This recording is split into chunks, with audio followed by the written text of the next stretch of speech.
Still, back to the drawing board for Spacestation Gaming then, but Splyce have a chance. They're still in this one. Into Game 3 for Picks and Bans we go. Poor Venenu, though, finally gets Morrigan for the first time in what feels like an eternity, and not going to be able to walk home with the win on that. And I think that... Well, I mean, maybe not for the game, but maybe the set.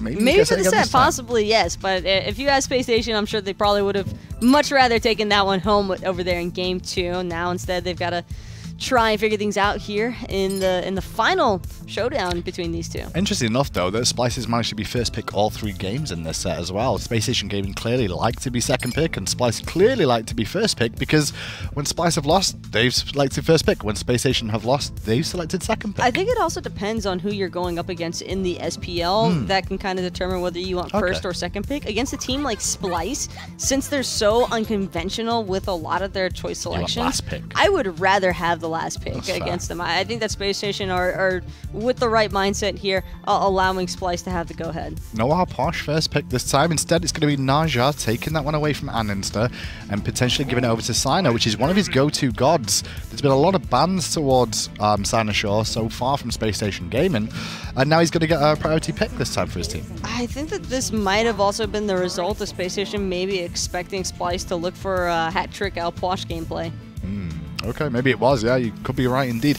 Into this account, next picks for Splyce we go. Vulcan will be selected after Morrigan locked in for Venenu in the jungle. This is going to be Vulcan more than likely in the mid lane for moswal here.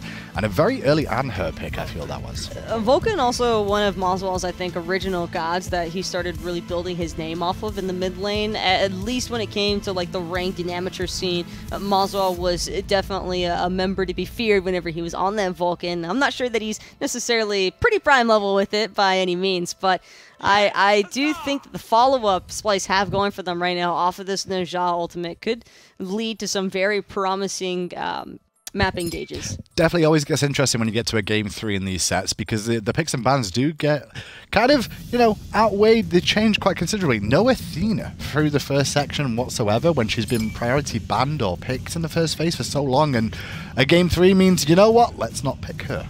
I think that was just Spacestation wanting to make sure that Aquarius had a god that he could get definite pressure on, because against Divios so far, well, he's had pressure, but not like necessarily outright winning the solo lane up against Divios. And I think with the Achilles, he might be able to get a little bit more poke control over in solo. Well, solo Beck is still available right now. That Cerberus lots for Splyce could go to the solo lane as well. It's going to be Terra this time round, one of Jeff's go-tos that we've seen before. Terra and her duo lane lining up nicely there for Spacestation Gaming, but Splyce still need a duo lane of their own, especially if that Cerberus is not going to be in the solo lane. Izanami, a pick we do not see very often. Cyclone seems to be the one that likes to play the, let's call them lower tiered by the community's view feels hunters. Like NA original Ataraxia. That's what it feels like. Remember Ataraxia back in the day, and like how unconventional and like a little bit out there he was with his, not only his builds but just his god choices. Yeah, I think CycloneSpin has kind of taken up the mantle for that in NA. Izanami, ideally, I mean, primarily known for her level 1 lane clear. I think that that's one of the main reasons why we see this from Splyce. I am expecting numerous buff invades. I want to see Splyce inside a Space Station's jungle when they have the Terra. Well, Hebo's the last pick here. Who do you guys at home think will win Game 3? A lot of you had faith in Space Station Gaming in that Game 2. Didn't work out so well for you. Maybe this time. The Hubwar jungle last pick, though. And I have mixed feelings on seeing Hubwa. I think that when it is up against the Naja, the Izanami, and the Vulcan, you are definitely going to find kills there. Like, those should be instantaneous. Squishy. But the Space Station they have to be perfect with their execution if they really want this composition to work. If they miss out on their opportunities, well, they've got a second life thanks to Venenu's Morrigan, so it will be pretty rough, I think, for Splyce, excuse me. I think the big thing is just protecting the Izanami and Vulcan. Okay, let's get to Game 3. Does Splyce take it? Does Space Station Gaming answer back? Find out. The casters are ready.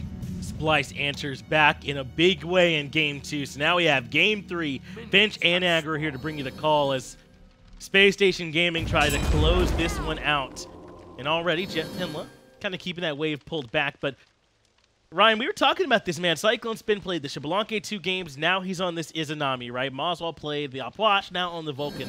Can they make these adjustments in time for Game 3?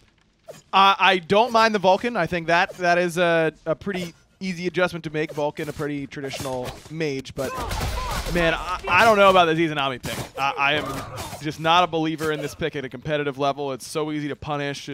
The slowest dash of all time, and it's not meant to be the escape dash, right? It's supposed to be the surprise initiator, and I think it does work very well when you understand that as a player in your ranked games or as a player in your casual games or whatever. But in competitive play, look at what happened to Ven at the end of that last game, where he makes a great play with stealth one moment, and then the next, he ends up starting an engagement off poorly with it. If you're starting off your engagement with Izanami stealth, you would best kill 2 people by revealing yourself, or else you have lost that fight pretty much instantaneously. So it is a big weakness for Izanami, especially against Anhur, where if he starts using Desert's Fury and you are lined up with him, you have no choice but to land in the same direction as Desert's Fury, then you are just getting revealed right away. You're still taking the damage. He sees you. It makes your dash worth a lot less. This is one thing Izanami does well, though, is establish this early pressure with ease, really. In fact, they're actually zoning them off the wave a little bit here on the back end of it. Those cleave autos are just so potent for clearance. They're going to out-clear just about anybody. And now that means they've got their level 3, and they want BaRRaCCuDDa, who's still level 1. But they don't step fully on the gas. The Impale's perfect to push Aror back, and they have to settle for just clearing. I do like this Anhur pick that BaRRa has gone back to it. He played very well on it in Game 1. Game 2 wasn't able to make nearly the same level of impact. Now, a lot of it was the way Divios was playing on the Xingqian and not have to worry about the Baron of JeffHindla. That was also an uncharacteristically quiet Athena game for JeffHindla in the last one. The late game taunts really weren't that exciting. His ultimates were phenomenal, well-timed every time, but usually Jeff is the one making every play necessary for a Space Station team when he gets that pick, and I'm surprised. You often don't get to see Space Station have Athena go to the second ban phase and them not snatch it up before that point, but this time they wanted other things, and I think that is because the last game from Jeff wasn't what that same standard that we're used to seeing. Purple buff invade should go through, but andinster and Venenu both are on their way. JeffHindla is going to land the root stun combination onto Aror and the pillar, but the rotation wasn't a heavy commitment. andinster went to the back Harpies. Venenu just grabbed his buff. So Aror, really under no duress, just makes it right back out of there. On the other hand, this could be trouble for Aqua. Sash lands, but a 2-man stun, of course, gets him right out. Blue buff still standing, and now andinster has enough time to come over and clear this for his solo laner. Aqua, against the Sun Wukong matchup, this is something that, you know, during Achilles' dominance, didn't have to really worry about matchups like Sun Wukong, and was more about the Cullen that has to be very close to you to trade, and he's going to out-trade you when you're up close and personal, because Shield of Achilles is such an insane ability at hitting hard in the early game. But with Wukong, who's going to stay out of that range the majority of the time, I think Achilles might struggle a little bit more. Divios has pretty complete control thus far. And it's curious, both of our soul laners going the Warrior's Blessing start this time. Of the starts, it feels like one of the least popular ones, right? We've seen the Boots Rush. Wukongs have picked up Mage's Blessing in the past as well. Neither one of them make particularly good use of Berserker's Shield, so we're not too surprised to see that. So it'll be the Warrior's Blessing this time, and they'll get some of that extra protection and sustain here in lane. This freeze in the duo lane for Splyce has been very fruitful so far. They're both level 5, whereas Jeff and BaRRa sitting at level 3 apiece. Now they decide to clear the wave, and this is what you do. Whenever there's things for you to do on the map, whether clear a buff or clear, in this case, the oracles, it's better to just clear the wave and get the contested farm right away, and then come back, and when there's nothing to do, we zone again. And no reason to sit around and let this farm go to waste. And it's also just a neutral camp that Space Station could have gotten from mid lane pressure, or it wouldn't have been quite as easy to secure.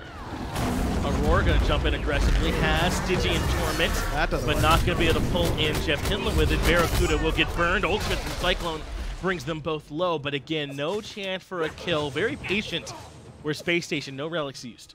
Great job by Jeff to lay down some walls before and just leave them up, because that Terra passive, she can't be knocked up whenever she has a stone out on the map, and that means that Stygian Torment not going to help out Aror too much in that position. Maybe he was hoping that Jeff would panic and close them, or they would close in time, but better patience there by JeffHindla. Yeah, they both were very confident that they'd be okay in that situation. They make it out A-okay.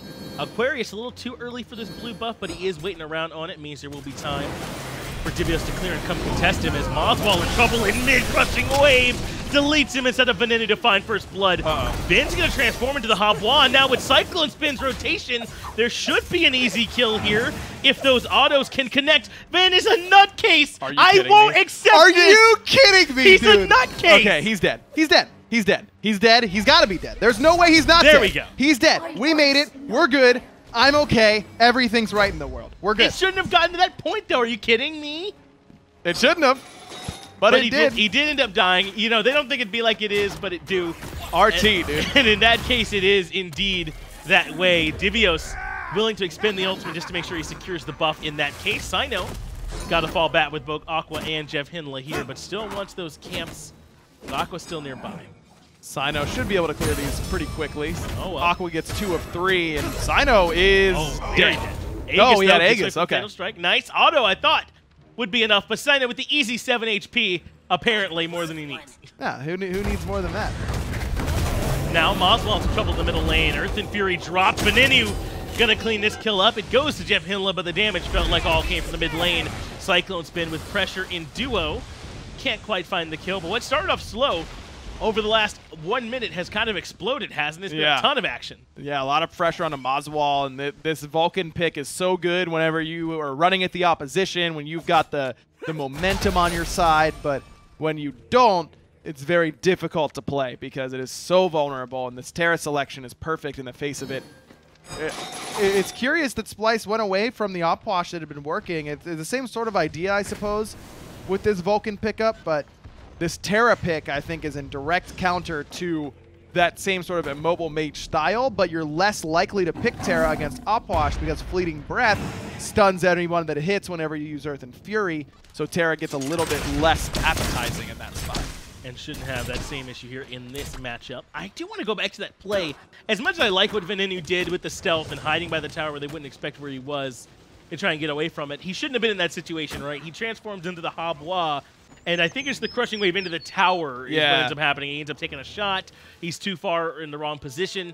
So even though he's making the most of it, of the bad situation, again, that is a bit of a miscalculation that kind of puts him there in the first Without a doubt. And I'm not in love with the Habwa transformation in general, if only because you inherit the same points and the ability that you use.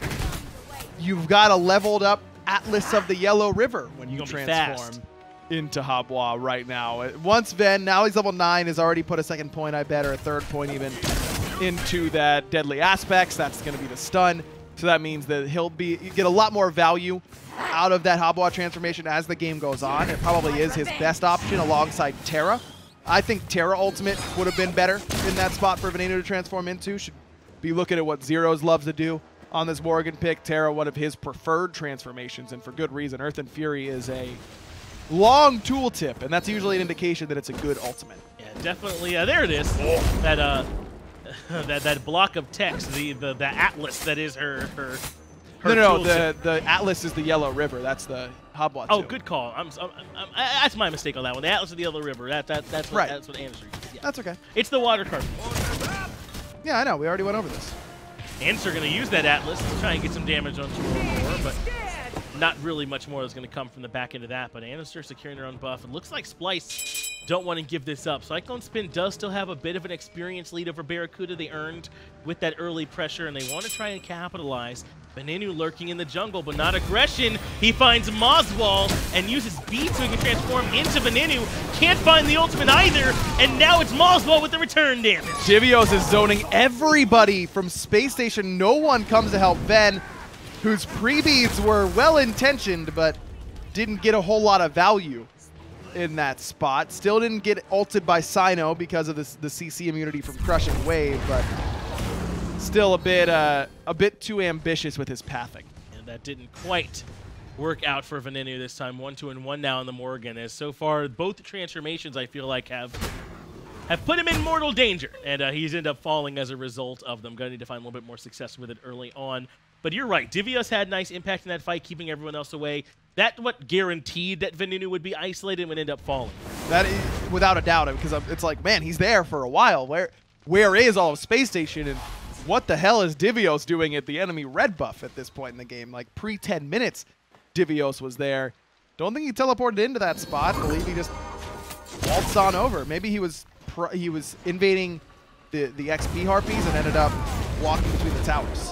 Cyno in trouble. Crushing wave from Nice the original Aegis. host this time, but not going to hit home. Cyno still incredibly low, but just barely makes it out. Divios flying his way over to the fight. Aror trying to control a couple members. Won't be able to get andinster, who will be able to make it out with those beads. No one ends up falling yet again, but some relics go on cooldown. And Earth and Fury from JeffHindla, which is certainly a worthwhile cooldown to strip away from your opposition. So Splyce end up on top in that one. Good Aegis from Cyno kept him up in that spot, because Crushing Wave almost certainly would have done the damage necessary. Absolutely. He had almost no HP by the time he made it out of there. He ends up getting hit by a couple other abilities, so unfortunate Andy can't find that pick. And you heard on the desk, right, talk about some reservations a little bit about this Hobwa pick, I feel like. And we see it in the jungle a lot less than we used to now, but we do still see it here from time to time. If he can find those matchups with moswal or CycloneSpin and get his hit off on them, yeah, he'll do fine. But so far, Andy hasn't really had that room to operate. No, and might not now either, because there's the ultimate from Cyno, sure, looking for that damage. Moswal's combo, perfectly timed, gets that kill, and then may have waltzed right into some of that as well. He ends up forced back to base, potentially. That is one nice pick. CycloneSpin with the ultimate over the top. Nice. Finds one more. Great rotation from the Hunter, brings down Spacestation to only 3 members left standing. Splyce have done a good job finding a few picks here, and what can they find in the back end? Not really any buff invades or anything like that. They might have to just settle for the kills. So Cyclone has gone for Bloodforge here as well, kind of like BaRRa did in Game 1. This time I was paying a little bit more attention to what was happening on these builds, and I wonder if it's because BaRRa rushed the Devo gloves, whereas Cyclone went for boots right away. That means he doesn't want to fall behind in that stack, and this lets him stay able to box better. Aquarius in some trouble. Fatal Strike will allow him to put some space, but Cudgel's going to smack in. Not going to be enough for them to find any kind of kill potential in that, so Aquarius is on out. But I like this idea, right? If you go with the, I guess, the boots first and then trying to do it, you're just kind of behind in the lifesteal category now. This allows CycloneSpin, I think, to maybe bridge that gap. Plus, it is just an absurd amount of power. People forget with how potent her auto attacks is. She hits pretty hard ability-wise, too, between her 2 and her 4. She definitely does, but at the same time, there is a trade-off here. It's not like she just gets this item and does more damage now, and there's no negative to it. It's way more expensive. So BaRRaCCuDDa is going to be able to get further ahead in his build much more quickly than CycloneSpin will, even though Cyclone had that pressure in the early game. That's right. CycloneSpin, using that early clear, was able to kind of deprive BaRRaCCuDDa of some farm. And that's put CycloneSpin tied up there with the most XP farmed in the game in Aquarius. So right now, this Izanami certainly has some presence, and we had our reservations a bit about her, right? She's not as safe with that dash, she has to try and jump away, but if he can make it to the fights with even footing, he might not have to worry. As Aquarius is on the ride, he did not buy a ticket.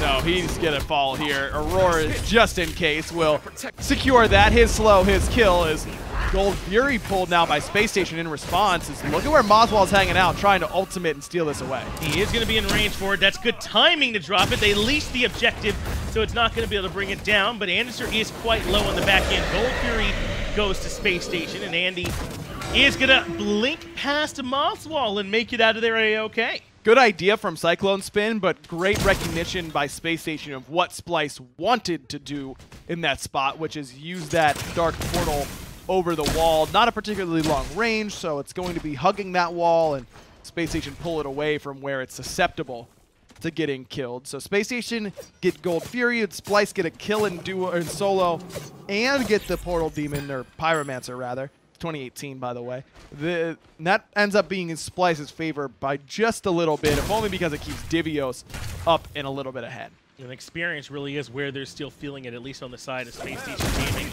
Down about 4,000 XP at this point. The gold, not that big of a deal. 1,500 or so really is not going to be the end-all, be-all, I feel like, at this stage by any means. So Spacestation certainly are still relevant there. But if they can continue to kind of pull a few levels ahead, in particular Cyclone over BaRRaCCuDDa, that could certainly be where they build from. This XP lead is definitely becoming noticeable in a lot of areas for Splyce. In mid lane as well is pretty far ahead now for Moswal. He's played well on this Vulcan thus far, and Venenu's made some ambitious plays so far. So Ven's got to, I think, shorten the leash a little bit and just come back to earth and understand that, yes, that incredible playmaking potential is there, but why make it harder on yourself to put yourself in that spot initially?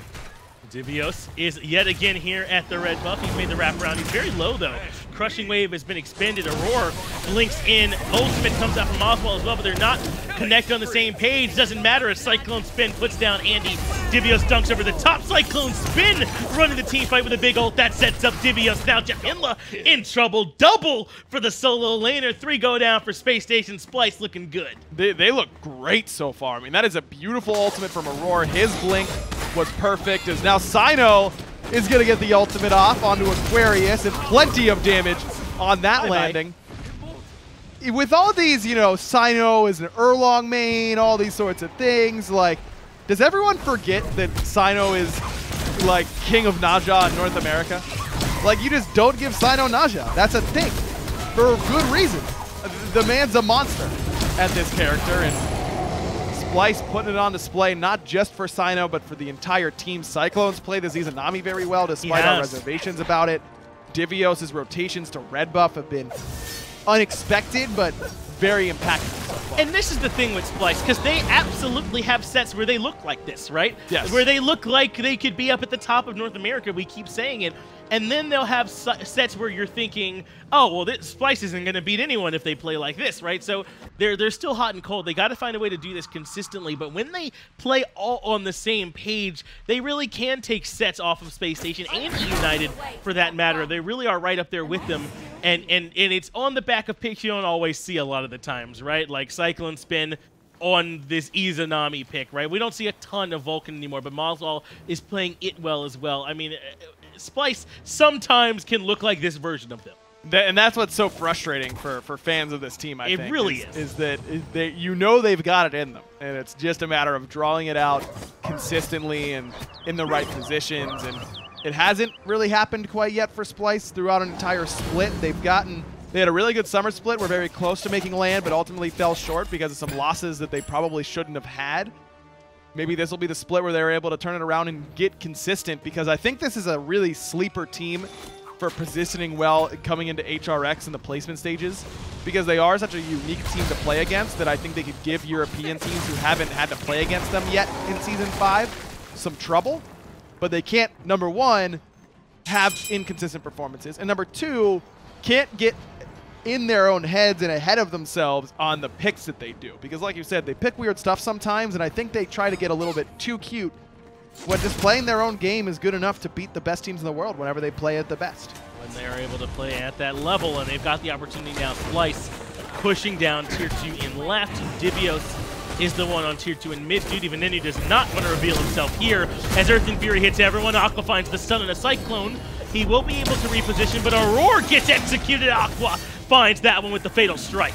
Divios hunting BaRRaCCuDDa and andinster. Look at that ult, but Andy uses the iframes courtesy of Crushing Wave to save his own life. That ends up finding nothing, but it does force Spacestation back at the very least. Cyno is going to make Venenu his target big time. Crit's coming out, and that is going to remove the mid lane mage. They grab the tier 2 tower as well. Now Splyce want to try and push down left-hand side in the 4v4. This seems ambitious, yeah. No reason to try and to go for that. Now, mid T2, on the other hand, is certainly in the cards because Divios already did a good job of weakening this before joining that engagement on the left-hand side as Cyno isolated and no relics for him as Sash buys him a second, but BaRRA able to put Divios through Cyno's shirt.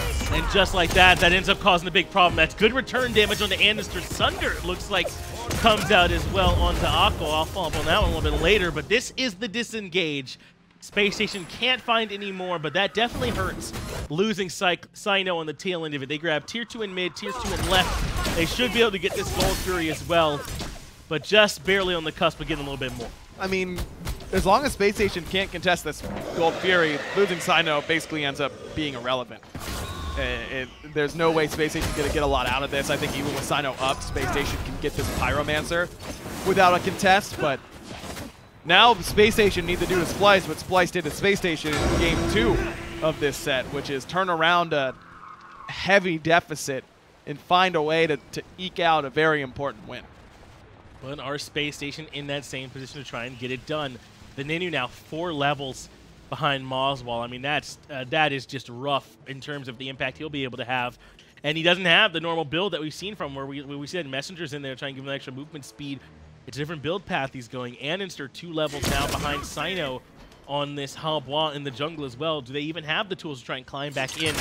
The lead's certainly not to the point where they can't do it, but it will be a difficult task. I do think it's certainly possible for Space Station. You basically are looking at Venenu to make another big play, maybe transform into moswal and get a huge ultimate off, but moswal's got a Bumba's Mask, which is actually a good way to de-incentivize the Morrigan from transforming into you, because he won't have that same level lead that you have with this Bumba's Mask to kind of make up the difference of the lost 10% damage with this Bumba's. So now Ven is looking at transforming into maybe Andinster, though Andy doesn't have a lot of items online quite yet. Maybe you try and get dueling executes going for your favor. That doesn't seem great. I really think that transforming into Jeff and getting 2 Earth and Furies off in the same team fight might be Space Station's best shot. Looks like Space Station are going to be here for the defense. They don't want to fall back to Phoenix's just yet. Fire Giant, at least being considered. Splyce have all the positional advantage, at least this far into the match. Sash does land. Aqua's going to be the target. Cyno commits Windfire Wheels onto Aquarius. Moswal has the ultimate to follow up, and it functions just like their own execute. Aquarius has been removed. Now Venenu in some trouble. Divios has the dunk. Doesn't know where to land. Aegis comes out, and BaRRaCCuDDa finds Cyno. Venenu at least gets the ultimate off, but Cyclone gets Andy too. Ven gonna fall. It's a double for CycloneSpin. BaRRaCCuDDa's leap still down for a little bit, and he goes down. It's a triple for CycloneSpin, and they could push for the end. As Cyclone is gonna notch himself a quadra kill on the Izanami, and Splyce takes down Space Station. That's a deicide, and now with CycloneSpin up, a very potent steroid available to the Izanami in 15 seconds until Aqua's going to be back. They certainly have the opportunity, burning down the mid lane. Phoenix, 4 members strong. Splyce, man, they're putting on a clinic, and they are indeed going to barrel right into the Titan room. They've got Divios and Aror in there first. CycloneSpin and moswal for plenty of damage. Aqua up, but can he defend? Blink in for the stun. They're in the execute threshold. Fatal strike. Can't find one. CycloneSpin too low. They're not going to get the end, but Splyce certainly have a shot still to win. Very close. They took him down in the team fight, but not in the set quite yet. Cyclone, just not quite enough damage, and this Magi's poke actually for him. If you have enough damage from Bloodforge, I guess you're not missing out on that much.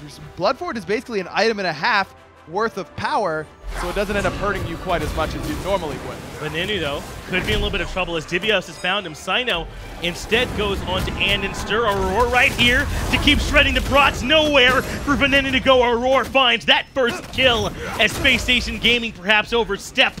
Now Aror comes in, controls 2, pulls him right back in, and Cyno's there. Moswal a bit off the mark with the ultimate. BaRRaCCuDDa has the Desert Fury, but where can he run with Aror trying to hunt him down, and Cyno has a target of his own. Aquarius doesn't get executed quite as quickly this time, but still does ultimately end up falling. Space Station lose 2 and get none for it. Another kill for 3. Cyclone. Man, a rough game and a half for Venenu, where he makes this incredible play that he used up all the skill that was left on the day. You know, he emptied the tank to make that one play, it's felt like, because since then, it has been rough. A 1-7 performance from him this time. But this is it. Splyce now trying to find a way to bring this game to its conclusion. 3 members from Space Station Gaming, the only ones here to defend. Impale lands. JeffHindla gonna jump in to try and slow him down, but it's too little too late here, Ryan. Splyce upset Space Station Gaming, gonna take the set 2-1. And make it look easy in Game 3. Now, Game 2 was an absolute battle that Space Station definitely feels like they need back, but Splyce win a Game 3, maybe the first time all year. I mean, they had a good record in Summer Split. Spring Split, they went to Game 3 nearly every set, lost every Game 3. In Summer Split, they won almost every set they won in 2 games. That might be one of their first Game 3 victories all split long, and it looked easy for them. And they really did just look strong in it. Some great pocket picks came out and they looked comfortable on him. So who's going to be your MVP from that game? My mind was swinging a little bit towards Cyclone. Yep, I loved that agreed. performance on that Izanami. He had so many early rotations. The freeze worked out really well early on to give him an early lead over BaRRaCCuDDa and kind of opened up the map from him from there. I agree with you. I think it's obviously Cyclone, maybe Cyno, who had another great game Sure. on Naja because it's Cyclone and he's playing Naja. You know, I think Mike said it best once. It's like watching Mozart paint. It's just perfect. They had an excellent performance there on that Naja. Splyce may not have predicted it with your FP there at home, but they grabbed the victory here. Space Station still with a little bit of work to do, I think, on this project here in the fall split, but only a few more weeks to get it done. Let's get it back over to the desk and get their thoughts on that set. Well, I bet a few fans at home did not expect to see Splyce defeating Space Station Gaming. After the 2 years these two have had, Splyce are coming up big when they need to. It was a huge turnaround, I think, especially for Cyclone. It just numerous times of Space Station nearly getting away from a teamfight disengaged almost cleanly, but then Cyclone would just come around the backside and find the pick confirm. And that was the key thing for me throughout this set, was that Cyclone was constantly in the right place at the right time, whether intentional or just coincidental, does not matter, because it helped out Splyce significantly. But I thought Izanami was supposed to be the worst hunter. She's not the worst hunter. That's Who is?